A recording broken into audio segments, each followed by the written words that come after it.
तो नहीं बुद्धिमान, आ गए मेरे टॉपर्स की टीम। कैसे चल रही है मेरे रॉयल रैंकर की तैयारी? बताइए कैसे चल रही है आपकी 10th की तैयारी? बहुत करीब एग्जाम आ चुका है।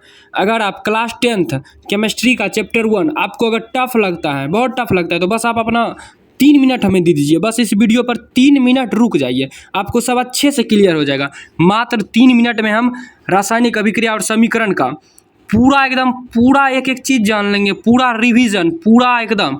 यह आपके लिए रामबाण साबित हो सकता है। यह आप परीक्षा से एक दिन पहले देख सकते हैं और देखकर केमिस्ट्री का, रासायनिक अभिक्रिया का पूरा एक एक प्रश्न हल कर सकते हैं। तो चलिए बिना समय गंवाए हम चालू कर देते हैं। तो चलिए एक प्यारा सा मोटिवेशन हो जाए।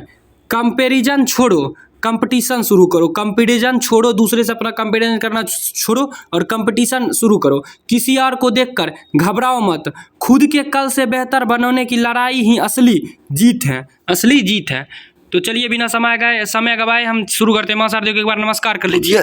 हमारे क्रैक बोर्ड विथ केसम GW को एक बार सब्सक्राइब कर लीजिए। चलिए रासायनिक अभिक्रिया हम शुरू करते हैं।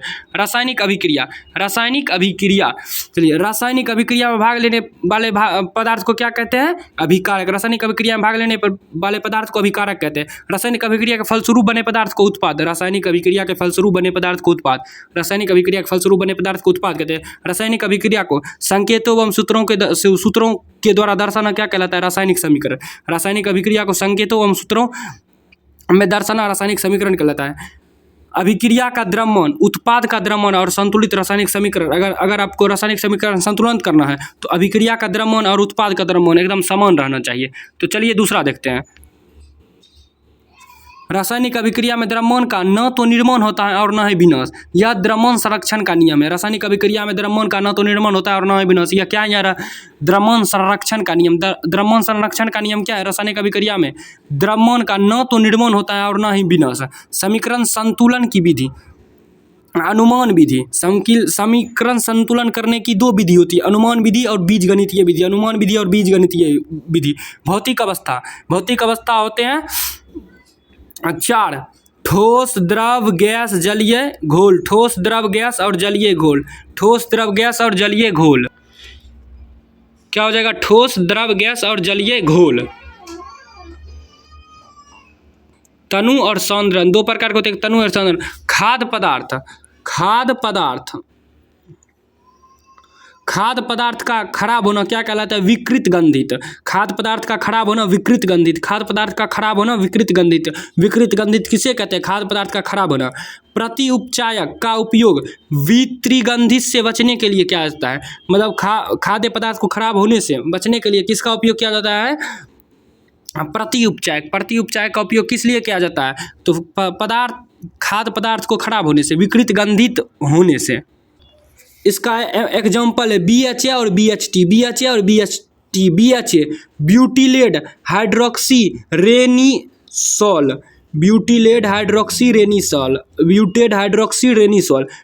Hydroxy toluene. BHA और BHT। तो चलिए दूसरे में चलते हैं। चिप्स की थैली में नाइट्रोजन गैस भरा होता है। आपको पता ही होगा चिप्स की थैली में नाइट्रोजन गैस भरा है। मोमबत्ती हाइड्रोकार्बन का मिश्रण है। मोमबत्ती क्या है? हाइड्रोकार्बन का मिश्रण। मोमबत्ती हाइड्रोकार्बन का मिश्रण है। चिप्स की थैली में नाइट्रोजन गैस भरा होता है। LPG द्रवित पेट्रोलियम गैस का मुख्य अवयव ब्यूटेन है।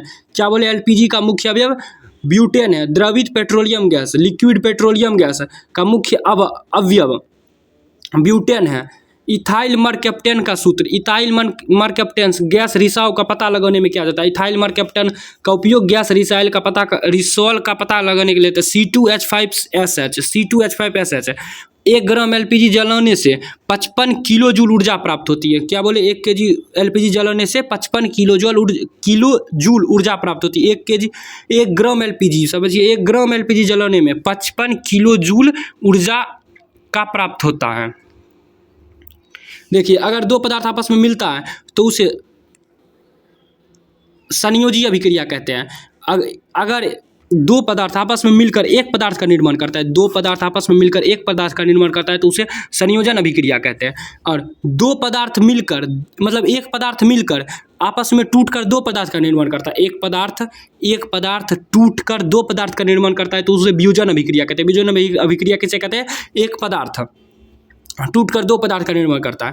और विस्थापन एक पदार्थ से दूसरे पदार्थ में, एक पदार्थ जैसे दूसरे पदार्थ में जोड़ने की क्रिया विस्थापन की। जैसे देखिए ए में बी था सी के साथ, बी के साथ कौन था? सी, लेकिन यहाँ देखिए यहाँ था बी के साथ सी, लेकिन यहाँ ए के साथ सी आ गया। ऐसे आदान प्रदान जो होता है ना, उसी को विस्थापन अभिक्रिया कहते हैं, उसे विस्थापन अभिक्रिया कहते हैं। अगर एक जगह हो तो उसे विस्थापन या एकल विस्थापन कहते हैं, और दोनों जगह हो जाए तो उसे द्विविस्थापन अभिक्रिया कहते हैं। जैसे यहाँ देखिए ए के साथ बी था तो यहाँ आ गया सी के साथ बी, और सी के साथ डी था तो यहाँ आ गया ए के साथ डी, तो इसे द्विविस्थापन कहते हैं। इसे क्या कहते हैं? द्विविस्थापन कहते हैं। देखिए उष्मा का निर्माण होता है ऊष्माक्षेपी अभिक्रिया। उष्मा का निर्माण कहाँ होता है? ऊष्माक्षेपी अभिक्रिया। ऊष्माक्षेपी अभिक्रिया में ऊष्मा का निर्माण होता है। उष्मा का शोषण ऊष्माशोषी अभिक्रिया में होता है। ऊष्माशोषी अभिक्रिया में ऊष्मा का शोषण होता है।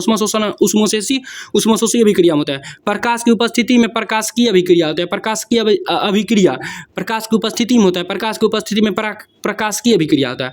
हाइड्रोजन की कमी या ऑक्सीजन की वृद्धि ऑक्सीकरण अभिक्रिया कहलाता है। हाइड्रोजन की कमी हो या ऑक्सीजन की वृद्धि हो, हाइड्रोजन की कमी हो या ऑक्सीजन की वृद्धि हो, ऑक्सीकरण अभिक्रिया कहलाती हैं। या इसे उपचयन भी कहते हैं, उपचयन कहते हैं, उपचयन भी कहते हैं, उपचयन भी कहते हैं, उपचयन भी कहते हैं। ऑक्सीकरण अभिक्रिया को ही उपचयन कहते हैं। हाइड्रोजन की कमी और ऑक्सीजन की वृद्धि ऑक्सीकरण अभिक्रिया कहलाती है। हाइड्रोजन की कमी और ऑक्सीजन की वृद्धि ऑक्सीकरण अभिक्रिया कहलाती है। ऑक्सीजन की वृद्धि होगा तो ऑक्सीकरण अभिक्रिया, और हाइड्रोजन की कमी होगा तो भी ऑक्सीकरण अभिक्रिया। हाइड्रोजन की वृद्धि और ऑक्सीजन की कमी अवकरण अभिक्रिया, अवकरण अभिक्रिया, अवकरण अभिक्रिया, अवकरण अभिक्रिया, अवकरण अभिक्रिया, या इसे अपचयन भी कहते हैं, या इसे अपचयन भी कहते हैं। हाइड्रोजन की वृद्धि और ऑक्सीजन की कमी अवकरण अभिक्रिया। देखिए ऑक्सीजन की अगर कमी होगा तो अवकरण अभिक्रिया, और हाइड्रोजन की वृद्धि होगा तो भी अवकरण अभिक्रिया होगा। इसे अपचयन भी कहते हैं, इसे अपचयन भी कहते हैं। ऑक्सीकरण और अवकरण दोनों होगा तब रेडॉक्स होगा, मतलब हाइड्रोजन की वृद्धि भी होगा और ऑक्सीजन का वृद्धि भी हो जाएगा, या ऑक्सीजन की कमी भी होगा तो साथ में हाइड्रोजन की भी कमी हो जाएगा, तो इसे कहते हैं रेडॉक्स अभिक्रिया। मतलब ऑक्सीकरण की घटना और अवकरण की घटना दोनों अगर एक ही अभिक्रिया में हो तो उसे रेडॉक्स अभिक्रिया कहते हैं। अवक्षेपण का निर्माण, अवक्षेप अभिक्रिया में अवक्षेपण का निर्माण होता है। अवक्षेप अभिक्रिया में अवक्षेपण का निर्माण होता है। अवक्षेप अभिक्रिया में अवक्षेपण का निर्माण होता है। अवक्षेप अभिक्रिया में अवक्षेपण का निर्माण होता है। कि प्रमुख सूत्र, ये सब सूत्र पूरा बहुत इंपॉर्टेंट है, ये सब सूत्र हर साल पूछे जाते हैं।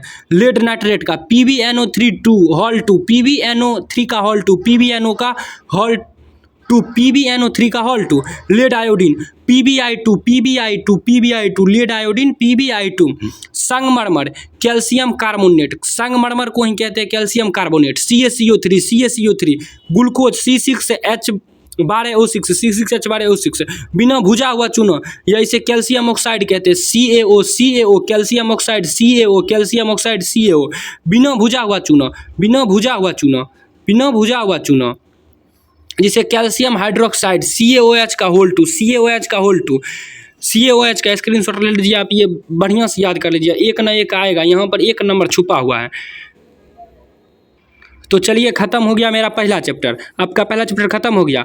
अगले वीडियो में हम 10 मिनट में पूरा जितना ऑब्जेक्टिव है सब कवर कर लेंगे। अगर आप मेरे चैनल पर नए हैं तो सब्सक्राइब कर लीजिएगा।